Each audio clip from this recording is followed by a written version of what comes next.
सबको मेरे पूरे इलाके की ओर से, सेलाना विधानसभा क्षेत्र और रतलाम पूरे जिले की ओर से आप तमाम बड़ों बुजुर्गों सज्जनों को क्रांतिकारी जोहार जय राम जी की।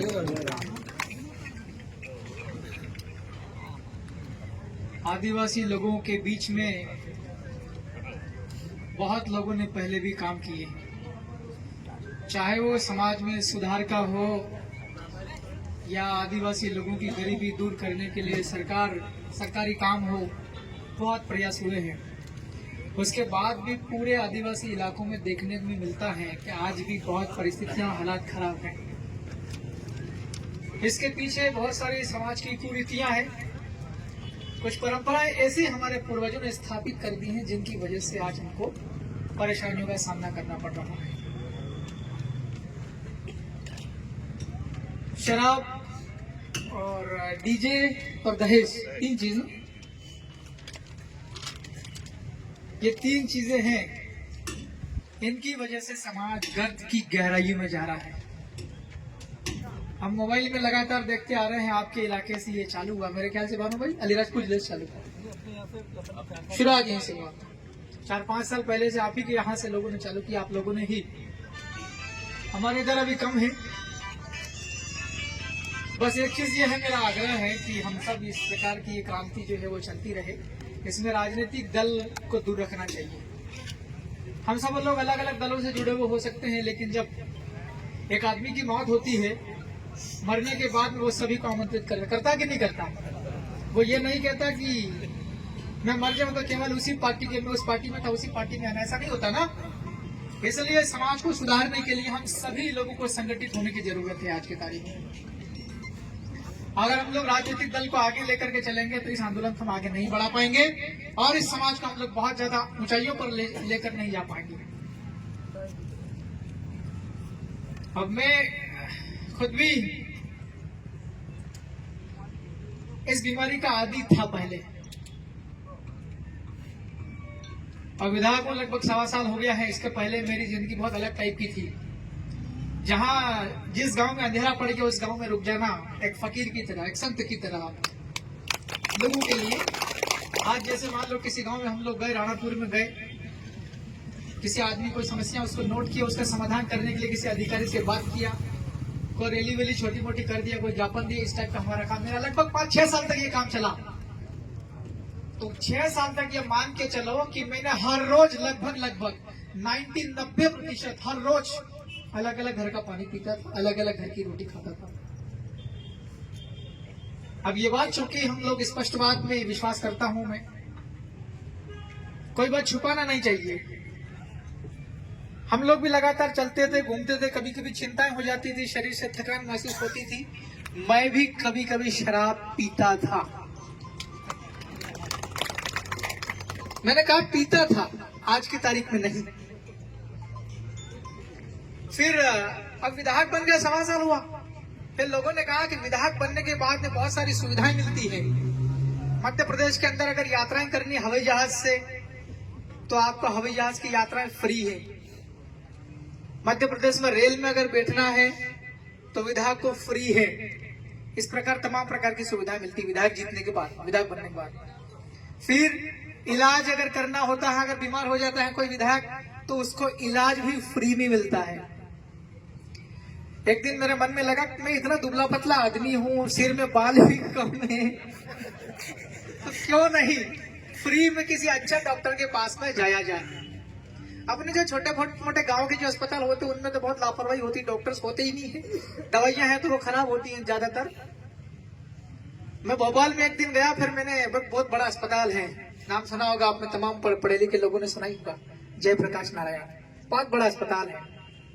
मैंने वहां पे जांच करवाया। डॉक्टर ने कहा कि विधायक जी आपका शुगर का लेवल बढ़ा हुआ है। शुगर, आप में से कौन कौन पहचानते हैं शुगर? हाथ खड़े करो। बहुत लोग तो जानते हैं, ये अच्छी बात है कि अनपढ़ लोग भी जान पा रहे हैं। ये सब लोग इसलिए जान पा रहे हैं कि आप जागरूकता का लगातार अभियान चल रहा है। फिर डॉक्टर ने कहा कि विधायक जी आपका कोलेस्ट्रॉल बढ़ा हुआ है। मेरी बात से आप बोर तो नहीं हो रहे हो ना? डॉक्टर ने कहा कोलेस्ट्रॉल बढ़ा हुआ है। कोलेस्ट्रॉल का मतलब होता है शरीर के अंदर जाड़ा खून, गाढ़ा खून, गाढ़ा हो जाता है। मैंने कहा मैं इतना दुबला पतला आदमी हूँ, लगभग 45 किलो मेरा वजन है, मेरे शरीर में गाढ़ा खून कैसे आ गया होगा? डॉक्टर ने अपनी मर्जी से कह दिया कि विधायक जी शायद आप लोग शराब वराब पीते होंगे, और दुबला पतला जरूर है लेकिन आप लोग शराब वराब पीते होंगे, कभी कभार आप लोग बीड़ी सिगरेट भी पी लेते होंगे इसी की वजह से। अब तब तो मेरे को शर्म मना कर दिया मैं डॉक्टर को कि नहीं सर ऐसा तो मैं कुछ नहीं करता। सच ये था कि मैं पिछले 5-6 साल से मैं लगातार मेरी जिंदगी खराब थी, जहां रोटी मिले वैसी खा लिया, कभी ये उसमें देखा नहीं कि सब्जी कैसी है, मसाला को, कि जब मेहमान आदमी जाता है दूसरे के घर पे तो ज्यादा मसाला डालते कि नहीं डालते? डालते हैं ना। अब मेहमान कहीं जाते हैं बहन के यहाँ या अपने कहीं बेटी के यहाँ पे या कहीं और बुआ के यहाँ पे, ज्यादा तेल डालते कि नहीं डालते? मेहमान हम लोग कहीं जाते हैं मामा के यहाँ या बहन के यहाँ कहीं और पे भी, तो राजी खुशी दारू बहुत बढ़िया मेहमान के रूप में आप लोग बियर और दारू देते कि नहीं देते? देते हैं ना।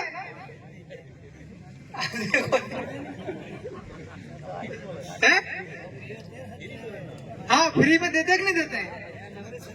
तो इसी परंपरा की वजह से आधे से ज्यादा आदिवासी लोग गंभीर बीमारियों के, बहुत सारी गंभीर बीमारियों से पीड़ित हैं। मैं पढ़ा लिखा आदमी हूँ, मैं ग्रेजुएट हूँ, उसके बावजूद मैं ध्यान भी रखता हूँ, उसके बावजूद भी मैं भी लगभग शुगर का पेशेंट मान के चलूं। क्लियर?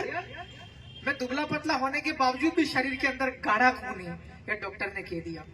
तो जो जाड़े जाड़े आदमी हैं उनको भी गंभीर बीमारी हो सकती कि नहीं हो सकती? जांच कराएंगे तो पता चलेगा। तो मेरा ये उदाहरण मैंने अपना, ये असली उदाहरण है, नकली नहीं है ना। तो मैंने क्या करा, विधायक बनने के बाद में धीरे धीरे कम कर दी। क्या करी? कम कर दी। अब लगभग मैंने छोड़ दी, ये मान के चलो। अब इससे फायदा क्या क्या होगा बता सकते हैं? दारू छोड़ने क्या फायदा है? हाँ,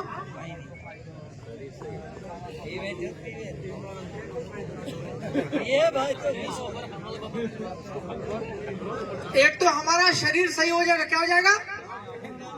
आप लोग ज्यादा जिंदा रहेंगे। क्या होगा? ज्यादा जिंदा रहेंगे। दूसरा, शरीर अगर खराब हो गया, आपके शरीर के अंदर में तमाम प्रकार की बीमारियां होती, दारू से और नशे से, सिगरेट बीड़ी जो भी है, कैंसर नाम की बीमारी होती, कैंसर। अगर एक बार आपको बीमारी लग गई कभी भी ठीक नहीं होगी, कभी ठीक होता ही नहीं है, वो मरना ही मरना आदमी को, कितना ही इलाज करवा लो। यहां तक कि अगर मान लो हाथ में कैंसर हो गया तो हाथ काट के फेंक दोगे तो भी बीमारी आ जाती है। अगर पैर में बीमारी लग गई तो वो पैर काट के फेंक दो तो भी बीमारी वापस पकड़ लेगी। मुंह में अगर बीमारी आ गई कैंसर की तो आपका मुंह का आधा हिस्सा काट के फेंक दो तो भी आपकी कैंसर की बीमारी आपको पकड़ लेगी। जो आदमी शराब पीता है या नशा करता है, चाहे बीड़ी हो, सिगरेट हो, गांजा हो, अफीम हो, कुछ भी हो, शराब हो, बियर हो, दारू हो, कैसी भी हो, मौड़ी का हो, किडनी, लीवर, फेफड़े, ये सब खत्म हो जाते हैं, टूट जाते हैं। ये दारू से नहीं बोले तो अच्छा, आदत पड़ेगी। तो हमने क्या कहा, मैं आपको दारू के जो दुष्परिणाम है उसके ऊपर मैं सच में बता रहा हूँ कि जो हमारे समाज में क्यों नुकसान हो रहा है। शराब पीने से आदमी जल्दी मर जाता है, शराब पीने से आदमी बीमार हो जाता है, शरीर के अंदर बहुत जो जरूरी चीजें होती हैं वो खराब हो जाती है। दूसरा, अगर आदमी बीमार हो जाएगा अस्पताल जाना पड़े कि नहीं जाना पड़े? सरकारी में जाओगे, आजकल की व्यवस्था ही ऐसी, जनसंख्या बहुत ज्यादा बढ़ गई, कदम कदम पे अस्पताल है, सही है, डॉक्टर नहीं मिल पा रहे हैं, खाली है डॉक्टर, अस्पताल में है नहीं, बहुत कम है, दवाइयां ठीक से मिलती नहीं है, इसलिए आदमी कहाँ जाता? प्राइवेट अस्पताल में जाता। जाते कि नहीं जाते? प्राइवेट अस्पताल में आपसे पैसे ज्यादा ले लिए जाते हैं। प्राइवेट अस्पताल में पैसा देना पड़ता है, ऐसा फ्री में इलाज नहीं होता जैसा सरकारी में होता है, इसलिए आदमी इलाज में लुटा जाता है। तो हम लोग तो ये कहना चाहता हूं मैं तो कि शराब पीने से बहुत नुकसान है। आदमी अगर शराबी बन जाता है, उसकी आदत पड़ जाती दारू पीने की, वो अपने घर को चलाने पर ध्यान नहीं देता है। छोटे छोटे बच्चे हैं, उनकी एजुकेशन में, पढ़ाई लिखाई पे ध्यान नहीं देता है, बुजुर्ग लोग हम बात करते हैं बुजुर्गों से कि आपने आपके लड़कों को क्यों नहीं पढ़ाया, अधेड़ उम्र के हैं, 50 साल के हैं, और इस 50 अधेड़ आदमी के पिताजी के मान लो 70 साल की उम्र है, हम 70 साल की उम्र की बूढ़े आदमी से बात करते हैं, क्या पढ़ाया क्यों नहीं आपके लड़के को आपने? अनपढ़ आदमी अंगूठा लगाता, सिग्नेचर करना नहीं सीखा। बुजुर्ग लोग बोलते हैं कि विधायक जी कहाँ नौकरी मिलती थी पहले, आज भी कहाँ नौकरी मिल रही है। हम ये कहना चाहते हैं पढ़ाई लिखाई नौकरी करने के लिए नहीं की जाती, पढ़ाई लिखाई अच्छा इंसान बनने के लिए की जाती। पढ़ाई लिखाई नौकरी पकड़ने के लिए नहीं की जाती। पढ़ाई लिखाई आपकी जमीन को कोई फर्जी तरीके से अंगूठा लगवा के रजिस्ट्री नामांतरण न कर ले, आपको जागरूक बनाए रखने के लिए पढ़ाई की जाती है। हम लोग जो लोग दारू पीते हैं, शराब पीते हैं, शराब की बोतल के ऊपर साफ साफ लिखा हुआ है कि नशा करने से कौन सी बीमारी होती, हानिकारक है शराब और उससे कैंसर होता है, लिखा हुआ। उसके बावजूद भी हमारे लोग पी रहे, क्योंकि हमारे लोग पढ़ाई लिखाई नहीं किए। ऐसा नियम में है कि शराब जो है वो उसके ऊपर अंग्रेजी में ही एक आध कोई किसी ब्रांड पे रहता है, हिंदी में लिखा हुआ, मगर ज्यादातर शराब के ऊपर अंग्रेजी में लिखा हुआ, राइट। एल्कोहल कॉजेस कैंसर, शराब से कैंसर का बीमारी होता। लेकिन हमारे आदिवासी लोग तो हिंदी भी नहीं जानते, वो अंग्रेजी कैसे पहचानेंगे? अगर कोई आदिवासी आदमी पढ़ा लिखा है, उसको थोड़ी बहुत अंग्रेजी आ रही, भले वो खेती करता, लेकिन शराब के ऊपर लिखा हुआ वो पढ़ तो लेगा कि नहीं पढ़ लेगा? पढ़ लेगा तो छोड़ देगा कि नहीं छोड़ देगा? इसलिए हम लोगों को, और जो पढ़ा जो आदमी शराबी है, दारू पीता हुआ आदमी ध्यान देता ही नहीं अपने बच्चों पर। आज आपने इतनी उम्र निकाल ली, मैं लगभग 34 साल का हूँ, मैंने भी अपने जीवन का बहुत टाइम जी लिया, लेकिन आने वाली पीढ़ियां भी अगर शराब में रहेगी, शराब के नशे की आदी रहेगी, बच्चों को पढ़ाएगी नहीं, अपने परिवार की महिलाओं के साथ, बहनों के साथ सही व्यवहार नहीं करेंगे, तो समाज गहराइयों में जाएगा कि नहीं जाएगा? गर्त की जाएगा ना। इस समाज को सही दिशा में ले जाने की सबको जिम्मेवारी है। आपका डीजे का चल रहा है, डीजे से कितना नुकसान है? अभी लगातार हम खबरें देखते रहते हैं, समाचारों में आता, मोबाइल में आता, कि जो आदमी बूढ़ा हो गया है या जो आदमी अपना जीवन चिंता में व्यतीत करता है, उसका दिल कमजोर हो जाता। क्या हो जाता? दिल कमजोर हो जाता। कितनों का पता दिल का मतलब क्या होता? हाँ, दिल को क्या बोलते हैं?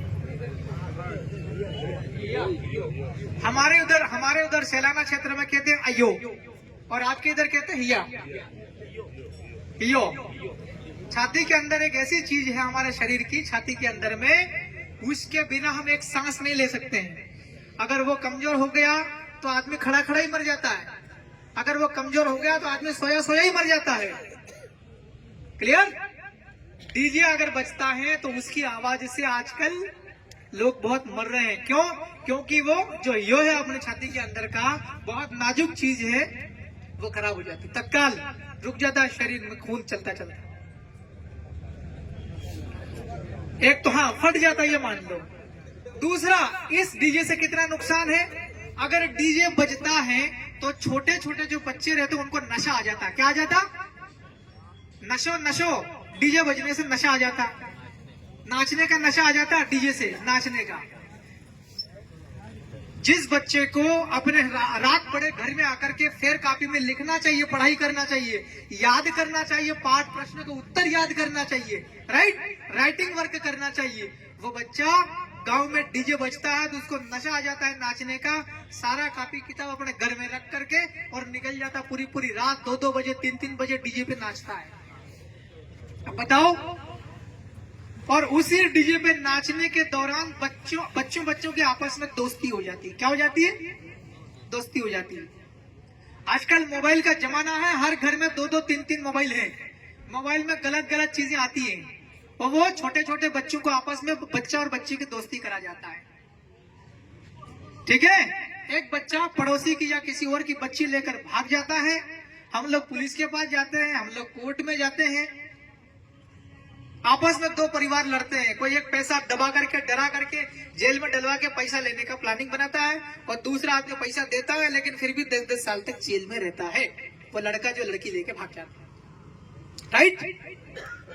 तो ये इतने नुकसान एक एक छोटी एक गलती करने से कितने नुकसान है, ये आप सबको एहसास हो रहा कि नहीं हो रहा? बहुत नुकसान है इससे। न वो पढ़ाई कर पा रहा है, उधर समाज के अंदर में गलत काम कर रहा, किसी की लड़की लेके, किसी की बेटी लेके, किसी की बहन लेके भाग जाता है। ये पूरा अपना आदिवासी के बीच में हो रहा है, केवल आपकी यह हो रहा है ऐसा नहीं है, हमारे इधर भी होता है, अलीराजपुर में होता है, धार में, सभी आदिवासी इलाकों में होता है। दहेज, अपने इधर का दहेज ही बोलते हैं ना, डापा बोलते हैं। आप लोग और हम सब लोग अगर बच्चा पैदा करते हैं तो वह हमारे शरीर का हिस्सा है। ये बात तो मानते हैं कि नहीं मानते? आपके जो बच्चे हैं वो आपका शरीर है, क्या है? लड़का हुआ वो भी आप ही के शरीर का हिस्सा है, लड़की हुई वो भी आप ही के शरीर की है। वो बड़ी हो जाती है तो क्या हमको हमारे शरीर को बेचना चाहिए, शरीर के टुकड़े को? हा? हमारा बेटा, जैसे मान लो मेरा बच्चा है तो वो मेरा दिल का कलेजा है, वो क्या है? आपने पैदा किया तो आपका बच्चा क्या है? आपके शरीर का हिस्सा है। हमारे शरीर का हिस्सा एक इंसान बना है, लड़की बनी है और उसको हम लोग बेचते हैं 1 लाख 2 लाख 5 लाख। ये अपराध है कि नहीं है? अपराध है कि नहीं है? ये पाप है कि नहीं है? क्या आसमान के ऊपर वाला इस पाप को माफ कर सकता है क्या? है? वो बोलेगा कि तेरे पेशाब से पैदा हुई थी तेरी लड़की, वो तेरे शरीर का हिस्सा है और तेने तेरे शरीर के हिस्से को बेचा 5 लाख 2 लाख दापा के नाम से, दहेज के नाम से, तेरे को सजा मिलेगी बहुत तगड़ी वाली। आई बात समझ में? तो इस प्रकार की बहुत सारी बातें हैं। तो मैं पढ़ा लिखा आदमी हूं इसलिए आपके बीच में बोल पा रहा हूं। अगर मेरे पिताजी भी शराबी होता, शराब पीने का आदी होता मेरा पिताजी, तो मुझे पढ़ने लिखने के लिए स्कूल नहीं भेजता। मेरे पिताजी की उम्र नरेंद्र मोदी से ज्यादा है, 75 साल के ऊपर की लगभग उम्र है। आज भी पैदल हाट बाजार करने जाते हैं। आज तक दारू को हाथ नहीं लगाया, आज तक बीड़ी को हाथ नहीं लगाया, यदा कदा चाय पी लेते। अगर मेरा पिताजी शराबी होता, नशा के आदी होता, तो क्या 75 साल की उम्र तक जिंदा रहता है क्या? आजकल के लोग तो 35 साल में बुढ़े हो रहे हैं। हो रहे कि नहीं हो रहे? 40-45 में मर जाता आदमी। इसलिए हम लोग को अच्छी लंबी जिंदगी जीनी है, स्वस्थ जिंदगी जीनी है, और हमारे जो बच्चे हैं उनकी हमें चिंता करनी है।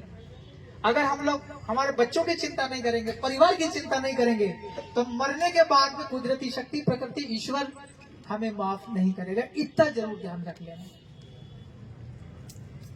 ऐसा जन जागरण तो लगातार चलता रहेगा, सब लोग बैठेंगे, सब भाषण देंगे, लेकिन इन सब बातों को आप लोग ग्रहण करते हो कि नहीं करते हो, ये महत्वपूर्ण है। एक और बड़ी महत्वपूर्ण बात है, झाबुआ जिला बहुत बड़ा है, राणापुर बहुत बड़ा है, थोड़े बहुत लोग इधर अलीराजपुर जिले के भी आए होंगे, मैं भी रतलाम जिले से हूँ, मेरे साथ में भी 3-4 लोग हैं। हम 3 जिलों के लोग यहाँ पर है कि नहीं है? और यहाँ पर चर्चा का मतलब केवल हमें ही छोड़ना ये नहीं, डीजे, दारू और दहेज, हमको दूसरों से भी छुड़वाना है। आप सभी लोग अपने अपने परिवार में जाकर के, आपका भाई हो, आपका पिता हो, आपका दामाद हो, जमाई हो, सबको ये कहना है कि शराब, दारू, डीजे और दहेज से ये नुकसान है, छोड़ दे। और नहीं छोड़ेगा पूरा परिवार बर्बाद होगा और मरने के बाद में ईश्वर माफ नहीं करेगा। मेरी बातों को आपने बहुत गौर से सुना है, मुझे उम्मीद है आप लोग इसके ऊपर काम करेंगे। मेरे से पहले तमाम बड़े बड़े